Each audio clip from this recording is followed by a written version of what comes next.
పెద్దలకు వందనం. ఇప్పుడు నా తెలుగు పిచ్చోళ్ళకందరికీ నా ఆశీర్వాదం వందనం. ఎందుకంటే ఫేస్బుక్లో నేను తెలుగు పెట్టినప్పుడల్లా, తెలుగు గురించి రాసినప్పుడల్లా నన్ను తెలుగు పిచ్చోడని చాలా అనుకుంటుంటారు. ఇక్కడ వచ్చి మీ అందరి పద్యాలు, అవధానులు గారు, తర్వాత గోవిందచంద్ర గారు, పెద్ద అమ్మగారు అందరి తెలుగు విని నా చెవులో తుప్పు వదిలింది. నేను మాట్లాడుతున్న విషయం తెలుగు బ్లాగులు. ఇంతకుముందే చెప్పినట్టు నా పేరు ఇస్మాయిల్ కనుకొండ. నేను వృత్తిరీత్యా వైద్యుని, ప్రవృత్తిరీత్యా సాహిత్యాభిమాని. నా బ్లాగ్ పేరు శ్రీకృష్ణదేవరాయ. నేను 2006లో ఈ బ్లాగ్ మొదలుపెట్టాను. 2004లో నేను ఇక్కడికి వచ్చాను. ఇక్కడికి వచ్చి తెలుగు కోసం అంతర్జాలంలో విపరీతంగా అప్పుడు చూశాను. అంతలో నాకు 4 చంద్రులు కనిపించారు. ఆ 4 చంద్రులే ఓ రే పూనా అనే బ్లాగ్.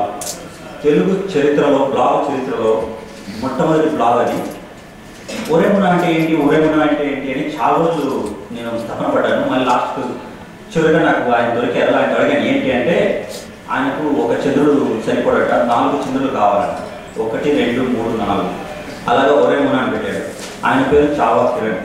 ఇంతకుముందు వేమూరు వెంకటేశ్వర చెప్పినట్టు కినిగి అనే తెలుగు పుస్తకం సైట్ పెట్టి దాని ద్వారా తెలుగు పుస్తకాన్ని అమ్మడానికి ప్రయత్నిస్తున్నారు.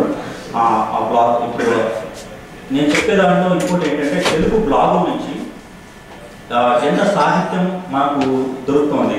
ఇప్పుడు ఈ పుస్తకం సైట్ ఓపెన్ చేయడానికి, కినిగి అనడానికి మొట్టమొదటి అడుగు చావా కిరణ్కి తొలి తెలుగు బ్లాగే. తర్వాత మీ అందరి మధ్యలో నచ్చకి ఉన్నారు. ఆయన కూడా ఎప్పటి నుంచో తెలుగు సినిమా.comలో తెలుగు గురించి, చాలా తెలుగు సాహిత్యం గురించి రాసేవారు. ఆయన అప్పట్లో తెలుగు బ్లాగ్లో ఒక వ్యక్తి. అలాగే ఇప్పుడు మన మధ్యలో ఉన్న కవి అఫ్సర్ గారు, ఆయన బ్లాగ్ పేరు అక్షరం.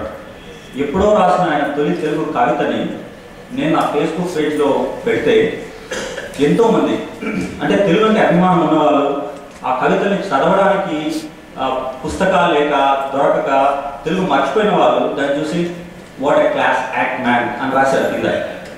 అంటే తెలుగులో చెప్పడానికి వాళ్ళు తెలుగు రాకపోయినా ఆ పదాల్లోని అందాన్ని, ఆ భావాన్ని వాళ్ళు దీని ద్వారా పొందుతున్నారు. అంటే ఇప్పుడున్న సోషల్ నెట్వర్కింగ్ సైట్స్ కానీ, ఫేస్బుక్ కానీ, దీని ద్వారా తెలుగు చాలా అందరిలోనూ అందరికీ చేరుతుంది. అలాగే కొత్తపాడి అని నారాయణ స్వామి గారు, ఆయన కూడా నాకు పరిచయం అయ్యారు. డెట్రాయిట్ నుంచి. ఆయన కథ రచయిత, నాసి అంటారు పాతవాళ్ళు. సో ఆయన బ్లాగ్ పేరు కొత్తపాడి.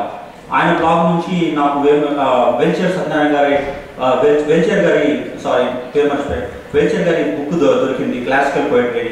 ఆయన మను చరిత్రని, తర్వాత ఆముక్త మాలతిని తెలుగులో చాలా అలతి పదాలతో ఎక్స్ప్లెయిన్ చేస్తూ, తర్వాత దాన్ని ఇంగ్లీష్లో కూడా మార్చి అందరికీ చూపించేవారు. అది కొత్తపాలి బ్లాగ్. ఇక నవల విషయానికి వస్తే, కల్పన రెంటాల గారు తన్హాయి నవల రాశారు. ఆమె బ్లాగ్ తూర్పు పడమర. ఆ బ్లాగ్లో నుంచి రాసిందే తర్వాత నవల గారు రిలీజ్ అయింది తెలుగునాడు. ఇప్పుడు అది చాలా మంది దాని గురించి చర్చ సాగిస్తున్నారు. అంతేకాకుండా ఇప్పుడు కొత్తగా తెలుగు సినిమాగా కూడా రూపాంతరం చెందుతోంది. అలాగే పర్ణశాల అని కత్తి మహేష్ కుమార్ అని ఒక ఆయన పర్ణశాలని బ్లాగ్ నడుపుతుండేవాడు. ఆయన ఇప్పుడు తిలక్ గారి కథ ఊరి చివర ఇల్లు, దాన్ని తీసుకుని ఎడారి వర్షం అనే షార్ట్ ఫిల్మ్ తీశారు. ఇది ఆల్రెడీ మన రిలీజ్ అయింది ప్రసాద్ థియేటర్లో. DVD కూడా రిలీజ్ అయింది. మన అమెరికా కూడా తొందరగా పంపిస్తున్నారు. దీంతో పాటు ఆయనతో నాకున్న తెలుగు బ్లాగ్ ద్వారానే ఆయనతో ఉన్న అనుబంధంతో చలం గారి పురుగుల వారి నాటకని మేము దాన్ని కూడా ఒక షార్ట్ ఫిల్మ్లో చేయాలని చూస్తున్నాం నెక్స్ట్ సంవత్సరం, మరుసటి సంవత్సరంలో. మాండలి గారి గురించి మాట్లాడినప్పుడు కడప మండలం నేను టైం పెట్టుకున్నాను, టైం ముందు చెప్పండి. కడప మాండలికంలో హ్యూస్టన్ నగర వాస్తు రామనాథ్ రెడ్డి రానా గారిని మొన్న ఇండియాకి వెళ్ళిపోయాడు. ఆ అబ్బాయి మనిషి అనే బ్లాగ్ రాసేవాడు. స్వచ్ఛమైన తెలుగు, ఇంకా ఎలా పల్లెల్లో ఎలా మాట్లాడుకుంటారో, నాది అనంతపురం, హిందూపురం, ఆ పల్లె పదాలని ఎంతో చక్కగా, అసలు దాన్ని చూస్తేనే ఒళ్ళు అదేమంటారే వెంట్రుకలు నిక్కపడుచుకున్నాయి. అలా అయిపోయింది మొదటిసారి చూసినప్పుడు. ఆ అబ్బాయి ఇక్కడ హ్యూస్టన్లో ఉండేవాడు, ఇప్పుడు ఇండియాకి వెళ్ళిపోయాడు. రాయలసీమ కడప మాట ఆయనది వీరపల్లె పల్లె. దాంట్లో మనిషి అనే దగ్గర ఉంటుంది, మనిషి బ్లాగ్ స్పాట్ అవుతాం. ఇవన్నీ కూడా మీకు చూడాలంటే కూడలి అని మీరు కొట్టారంటే గూగుల్లో KOODALI కూడలి అంటే కూడలి వస్తుంది. కూడలిలో ఈ బ్లాగులన్నీ ఉన్నాయి. తర్వాత మాగంటి వంశీ గారు, మాగంటి డాక్టర్ గురించి వీడియో ఉంటారు. మన తెలుగు సాహిత్యము తర్వాత వీడియోలు అన్నీ ఉన్నాయి దాంట్లో. ఆయనది జాన తెలుగు సొగసులో కావాలి. ఇవన్నిటికీ అంతేకాక రాజకీయాలు చదువురి గారు, తుమ్మల శ్రీష్ కుమార్ గారు హైదరాబాద్ నుంచి, ఇలా ఎన్నో ఉన్నాయి. మొట్టమొదటి నాకు సాహిత్యాన్ని పరిచయం చేసింది ఇంటర్మీడియట్లో సామాన్య అనే అమ్మాయి. తను ఇప్పుడు కథ రచయిత్రి. ఆమె బ్లాగ్ పేరు అమ్మయ్య. ఇవన్నిటిని రాయడానికి అంతర్జాలంలో మనకు తెలుగు రాయడానికి ఎలా సాధ్యం అనేది ఒక 4 వ్యక్తుల పేరు చెప్పుకోవాలి. ఒకటి పద్మ అనే సాంకేతిక ఉపకరణాన్ని సృష్టించిన వెన్న నాగార్జున గారు. దీన్ని లేఖినిగా రూపాంతరం చెందించి లేఖిని అనే దాంట్లో మనం ఇంగ్లీష్లో రాసిన కూడా తెలుగులో రూపాంతరం చెందింది. అది చేసిన BVN గారు. దాని ఇంకా కొంచెం ముందుకు తీసుకొచ్చి దాన్ని ePalaka.com అని చేసిన అశ్విన్ బోధరాజ్ గారు.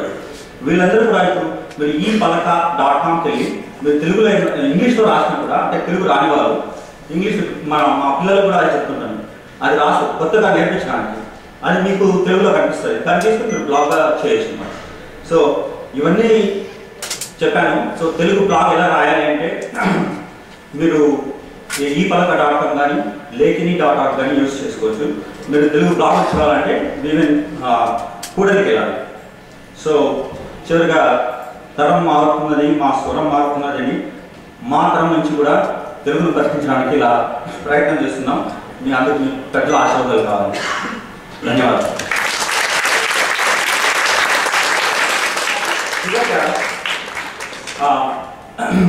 ఒక 30 సెకండ్లు తీసుకుంటాను. మా జంపాల గారు చెప్పారు తెలుగు ఎలా నేర్పించారు పిల్లలకి. నా ప్రయత్నంగా నేను చేశాను. మా పాప తెలుగు ఎలా నేర్పించారు, పాప ఎక్కడ ఉంటుంది